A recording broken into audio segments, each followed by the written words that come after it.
Vous êtes intéressé à une théorie dont on parle rarement depuis le début de ce conflit.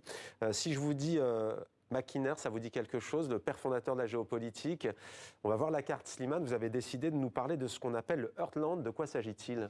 Oui, il me semble utile de revenir dessus parce que c'est une grille de lecture des relations internationales qui est toujours enseignée dans les états-majors anglo-saxons.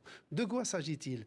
Mackinder est un géographe anglais, c'était le père de la géopolitique moderne, qui au début du XXe siècle avait fait cette théorie que la masse territoriale du continent eurasiatique, qui fait 54 millions de kilomètres carrés, était donc le tiers des terres émergées.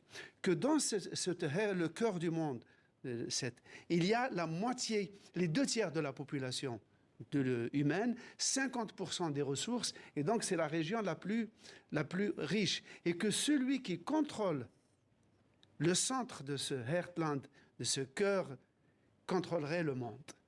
Or, à l'époque, au début du siècle, du XXe siècle, c'était l'Empire russe qui occupait cette zone. Et ensuite, c'est l'Union soviétique. Et aujourd'hui? Et maintenant, si on additionne, si on table sur une alliance Chine, Russie, cela ferait 26 millions de kilomètres carrés, c'est-à-dire la moitié du continent eurasiatique, 1/5 de la population mondiale et une autonomie totale dans les hydrocarbures, le gaz, les matières premières.